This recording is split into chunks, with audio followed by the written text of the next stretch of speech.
Podcasts, the final frontier. These are the voyages of the podcast. There are 4 lights! Its 5-year mission to explore strange, familiar worlds, to seek out new listeners and new civilizations, to boldly go where most nerds have gone before. Join Matt and Shirley on their 5-year mission with a different guest each week as they talk about an episode of Star Trek, from the original series through Enterprise. They'll cover every episode, eventually.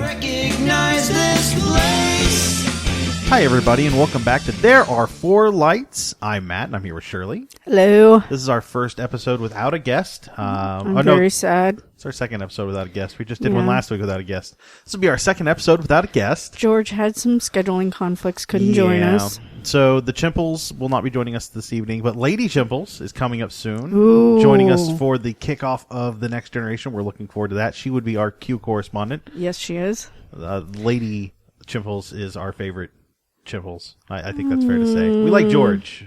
I don't know. Nike. Oh.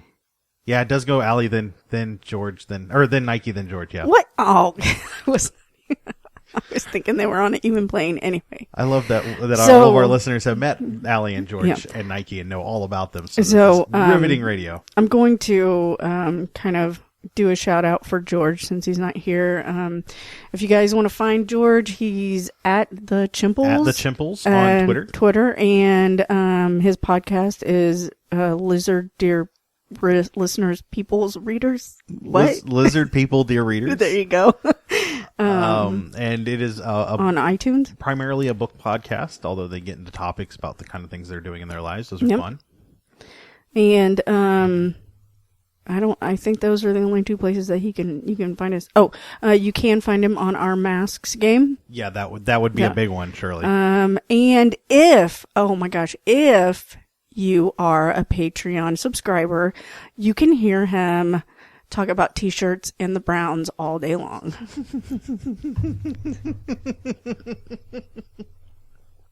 This is all true. Yes. So that's my shout out for George. All right. So let's get into the episode. We are talking this week about The Arena. The Arena, which is episode 18. 19 according to Netflix. It is according to Netflix, because that's what it says in my TOS. Well, the book and Netflix do not agree on numbers. Yeah, I know, sometimes. So tell us about the episode. The Arena. So Kirk and the Enterprise go to Cestus 3, where they're excited to speak with the Commodore. I don't know if we got a name. Did we get a name? Yes, it was Commodore so-and-so. Starts with a T, I think. I'll look it up. That's okay. Wow. Yeah, there's a lot of information on this episode. Commodore Travers. Yep. Who is the leader of the Cestus 3 colony. They're there to meet with him. They've been kind of called to the planet for kind of hospitality, just a visiting. Yeah. Yeah. And they assume that he wants to talk about other things, and then right as they're getting ready to land, they get another call asking for all of their tactical team to come down, which ironically is like 3 guys. So they get down to the planet. It's clear that the planet's been attacked. I love, this is the part that really threw me off to begin with, is for the first commercial break, because you can tell when they come in on Netflix. Kirk, they get down to the planet, the place is destroyed, and Kirk pulls out his communicator and he says, "Kirk to Enterprise. Red alert, Cestus 3 has been destroyed," and then hangs up. He hangs up the communicator, gives them no information, no further orders, just hangs right up on them. It is the worst. More importantly, the first officer, the captain, the chief medical officer, and 3 random guys who, guess what? Some of them die. All go down to the planet, leaving Sulu, who's just the helmsman. And it's been made very clear that Kirk, this episode is full of Kirk not trusting his other people to do their jobs. Obviously. So, they get down to the planet. They find it's destroyed. They call back up to the ship. The ship is in a confrontation. I don't think the ship ever gets fired on. I remember them firing, but we don't ever see it get fired on. No, that's why they fled. Yeah, so there was no special effects in regards to it, and we don't really see the Gorn ship, but the special effects. Oh, It's So, 1960s. So the Enterprise flees while on the planet. They're being attacked by unknown assailants. And one of the crewmen gets vaporized. Yep. One of them dies off screen. We don't even get to see his death. Nope. So long, O'Hurley and Lang. Lang. I believe that was a gold shirt and a red shirt. We did have a red shirt death in this episode. Woot woot. Woot. So, I mean, there is a survivor there. They are trying to help him. Kirk, because, he has a whole tactical team, decides that he by himself has to go stop these people, finds one grenade launcher. He, Spock and Lang Kilowitz. Yeah. They pull back away from the grenade launcher as it's getting ready to launch the grenade. Like they're terrified of it, and I don't understand why. It goes off, there's a loud explosion in the sky, and then the ship in space leaves the planet, and they get contacted by Sulu, they get beamed up, and they chase the ship. Right. And I think the reason why, if you watched it closely, the reason why they hid, quote unquote, from the grenade launcher is more to protect their eyes because of the big flashbang or whatever that it was. But I don't understand why they just didn't duck down. I don't know, but they dove over to the other side of the crater and shielded themselves like it was going to. It was kind of. It was hilarious. So they chase the ship. They go to warp 6, and then they go to warp 7. At which point, both Scotty and Spock warn the captain about the ship destroying itself. Mm-hmm. And there's even quietly in the background you can hear emergencies coming in from other decks, letting them know that warp 7 is really pushing it. And then they go to warp 8. The whole time the other ship is just speeding up. And then suddenly they come to a very halting stop in space when they're being scanned by a planet that they're passing. It's very far away in a solar system. Yeah. They come to a stop. They're contacted by the Metron. Mm-hmm. It's spelled Metron. They pronounce it Metron. Mm-hmm. I don't know why. Who are these obviously overly powerful characters or creatures? They are holding both ships in kind of stuck in stasis, and they let them know that they are they came and violated their space with violent intentions. So they're going to solve this in the best way possible by taking both captains, putting them on a planet, and making them work it out by killing each other. And whoever dies, their ship gets destroyed and the other one gets left to go free. And then we get beamed down. Kirk gets mysteriously transported but not beamed. He just disappears from this bridge, to which Uhura just screams like a little girl. I mean, it was pretty impressive. Terrifying scream. Yeah. So that's when we meet the Gorn, who is not only ugly and really, really bad costuming, but slow to the points of the little bit of fighting they do is just horrible. I kept thinking the first time that we watched this that I remember Kirk saying something about the gravity, but it never got mentioned. Not in this one. But I have seen it was like they were in the Matrix, but they were going slower because they were just slow. It was really, really bad fighting. Right. The rest of the episode is pretty nondescript. It's them running around the planet, Kirk running around the planet, trying to figure out how to kill this guy. It's not even running around the planet. It's running around this little one area. Well, and he doesn't even run. He kind of prances the whole time. It does. I'm not trying to tear this episode down. It's really not a bad episode. It sounds like it. Because as we're sitting there watching it, I'm sitting there thinking, this could be one of my favorite episodes of Star Trek, the original series. It's not a bad episode, but there's a lot of pacing issues. It felt very, very slow. Yes, they could have given us more about the Gorn. They could have done anything. We do find out they're the Gorn. Ooh. And that's all we ever find out about the Gorn, except they're reptiles. So the Gorn captain and Kirk fight. Eventually, Kirk gets a rock dropped on him because he's an idiot. He's prancing away from the Gorn and trips on a trap, and the rock falls on him. A very fake rock. All the rocks in this are clearly fake. All of them. Mm-hmm. I mean, clearly fake. No. Which rock was not fake? The one that the Gorn picked up at the beginning. Was the fakest rock of all fake. No. Their sets had much improved since. I'm not saying they didn't look good. I'm just saying it was clear they had no weight to them. What was the last one that we watched? We knew it was paper mache. No, it wasn't Shirley. It was the one right horrible. before or the one two episodes ago. Right. Where the spears were breaking the set. Oh my gosh. That was... But this one, like, the rocks were all very, very light. It was clear they were very light, and there was some good acting there. It wasn't terrible. Eventually, Kirk puts together that there are, like, there's coal, sulfur, and potassium nitrate, and he puts it together to make gunpowder, and he shoots. I don't know how to make that. Giant diamonds at the Gorn. The Gorn falls over, almost dead. Kirk picks up his obsidian dagger and refuses to kill him. Right. To which point the Metron shows up. Metron shows up and tells him, and the Gorn disappears. He's been put back to his ship. And the Metron says that Kirk has exhibited, what do you call it? Advanced concepts or emotional concepts. So mercy. So they were going to be spared. And they were on, they're welcome to go back to the ship and the get merciful on their way. were shown mercy. Yeah. So Kirk is put back on the ship. The ship is put 500. What do you say? 500 parsecs. 500 parsecs. 500 parsecs away. Do you know what a parsec is? Well, I know. No, I really. It's a distance of measurement. I don't know what the measurement is. Yeah. They're 500 parsecs away from where they were, and they head for Cestus 3.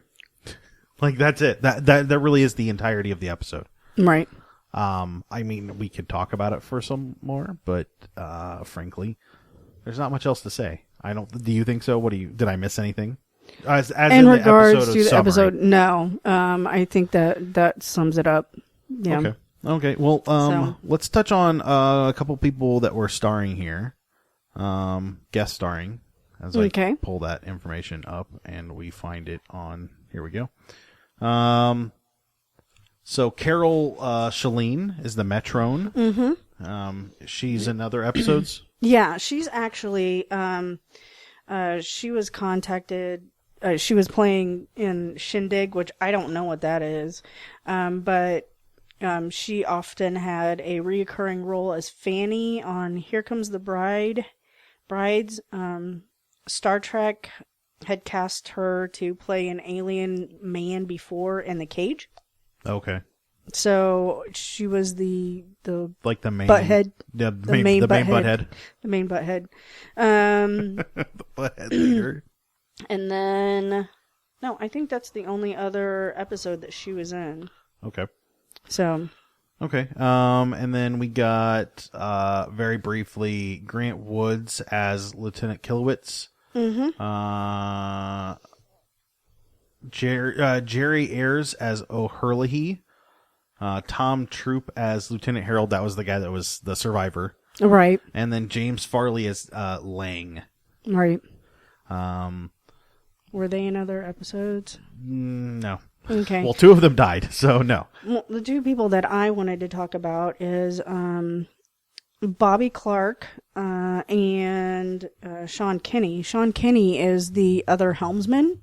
Okay. And he looked so much like Jeffrey Hunter, who played it's, Pike. Lieutenant DePaul. Thank you. Lieutenant DePaul. He looked so much like Jeffrey Hunter that they actually brought Sean Kinney back to play the crippled. Oh, really? So that's the Pike. crippled Pike? Okay. Mm-hmm. That's interesting. And then, who do you think Bobby Clark is? He's the son of Mr. and Mrs. Clark. Yes, he is. But he is also better known as, oh my gosh, I just had it. He was in Invasion Adam's Family. The really tall guy. Lurch? Lurch. He is better known as Lurch in Adam's Family. Interesting. I don't see that. Maybe I'm just missing it. Okay. Well, cool.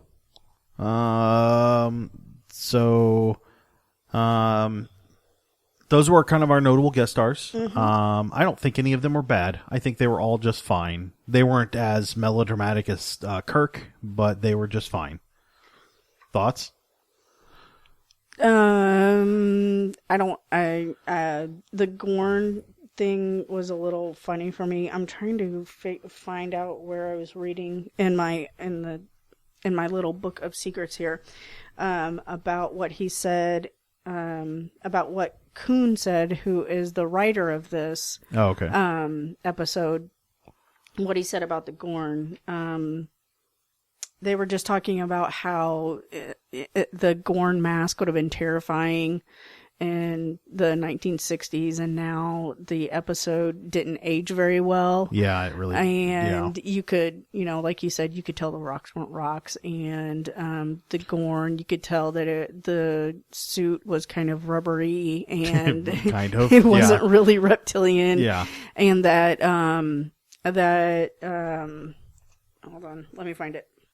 Oh, you know what? I apologize. So the Gorn wasn't Lurch. Just the voice of the Gorn was played by Ted Cassidy, who is Lurch. Yeah, that's my fault, not Bobby Clark. And they were talking about how, it would have been so melodramatic and menacing back then, but now it was just some raspy,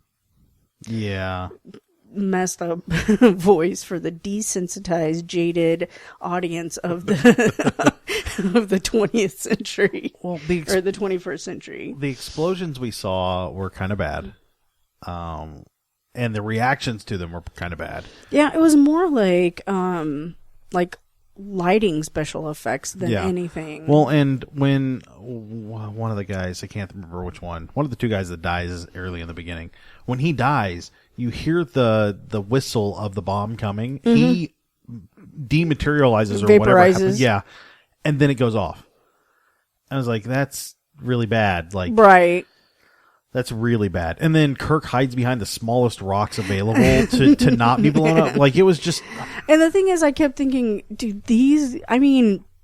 think about all this space age technology they're supposed to have. Yeah. Do these guys just not have, homing devices? Yeah. Or I guess looking at... technology to find people? I remember a lot of, phaser fights from Deep Space Nine specifically, because it was very outdoors and there was a war. So there was a lot more there.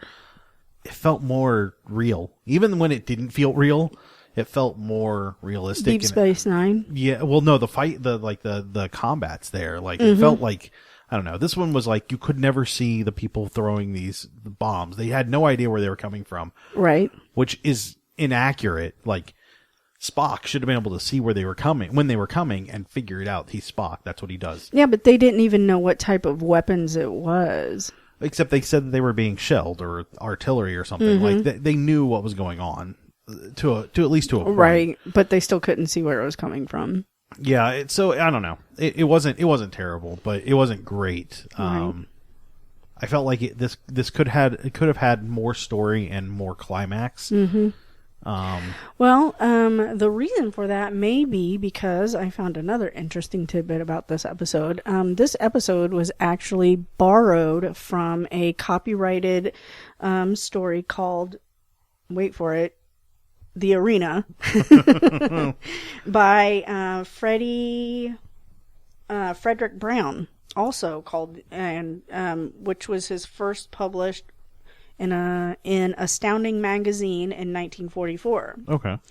So after Kuhn came up with the plot and showed it to the people that they usually show those things to, one of them pointed out that this story was very, very much followed the same plot line as The Arena that Frederick Brown had written, and they may come up against some copyright legal issues if they went ahead and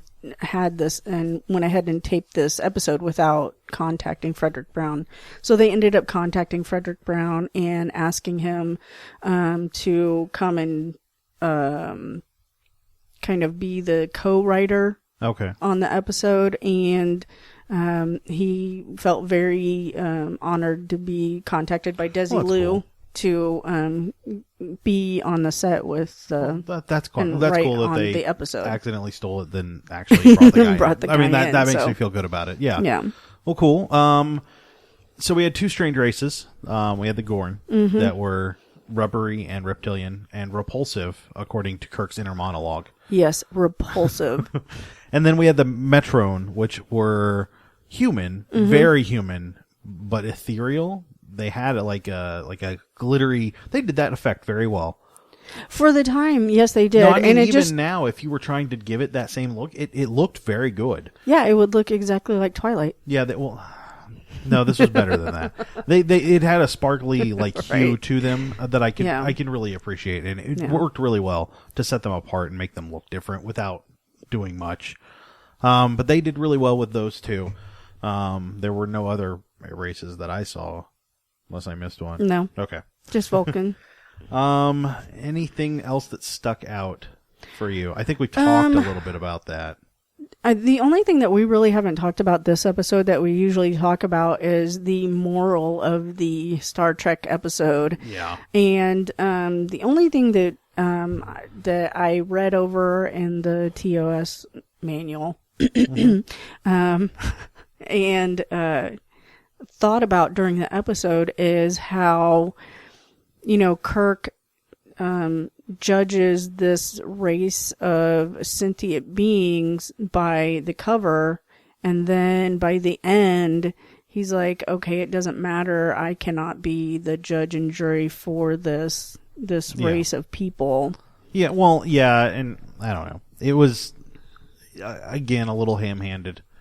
Right. But I think that's what we're going to get from Star Trek, so I think that's just something we have to accept. That's what we're going to get from Shatner.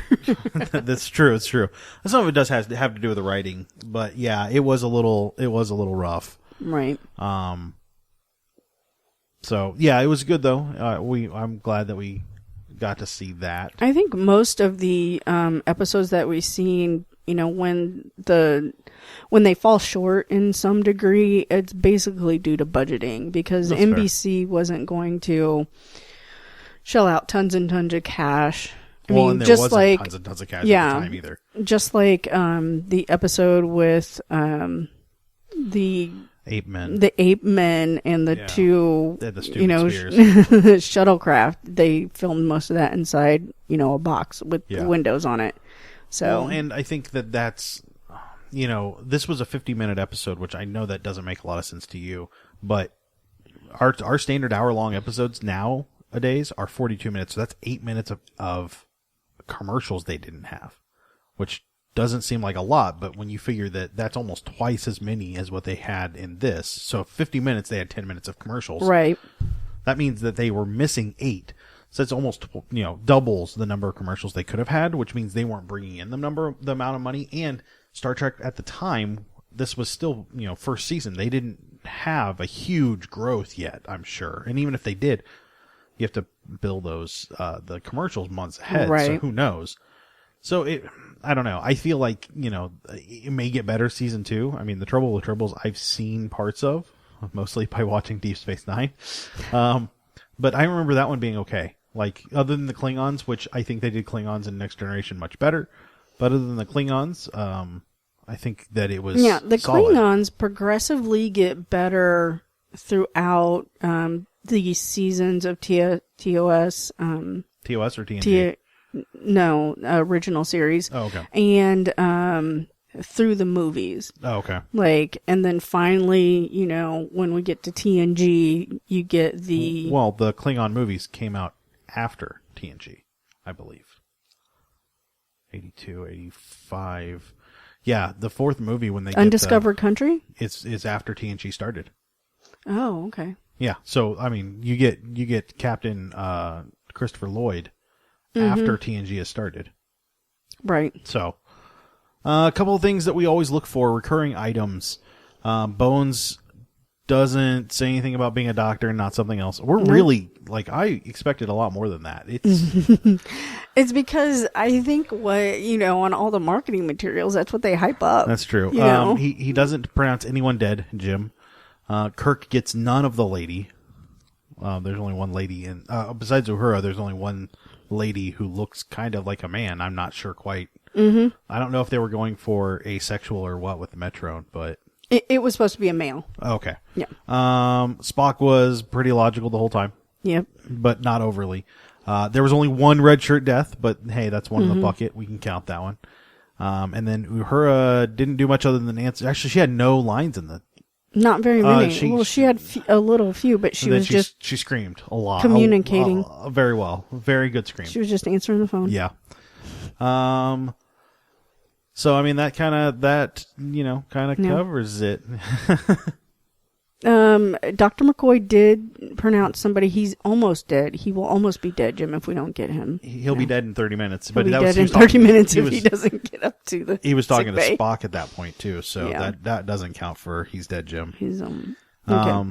So this is episode 19. We only have 11 left. We're almost 2/3 of the way through this season. Yep. I can't wait for this season to be over, mostly because I'm really excited about Next Generation, but I know that the first season is not great. Is the next one Squire of Gothos? No, that was last week. Oh, okay. We're recording these a little out of order. Whoops. Actually, I'm looking to see what the next one is. All right, so our next episode is Tomorrow is Yesterday with Matt Hurt from The Obsessive Viewer. He's coming back, so we're looking forward to that. Woohoo, Matt! And then we'll be quickly going through the last 10 episodes of the original series and hopping on into the Next Generation. And which I know you're excited about. I am very excited. So we'll look forward to watching those and talking to you guys about them. And let us know if you have any feedback. You can email us at thereare4lights@gmail.com or nerdsdomain@gmail.com. But otherwise, we will talk to you guys next week. You're not my hero, what are you doing in my... And that'll do us tonight for There Are Four Lights. Remember, you can email us at thereare4lightspodcast@gmail.com or find us on Facebook at facebook.com/nerdsdomain, on Twitter at nerdsdomain, or over at our site, nerdsdom.com. Be sure to sign up for the newsletter while you're there. You can head over to iTunes and give us a 5-star rating. A big thanks to 5 Year Mission for their music. You can find them at 5yearmission.net. Don't forget you can support us at patreon.com/nerdsdomain. And check out our shirts at /loot.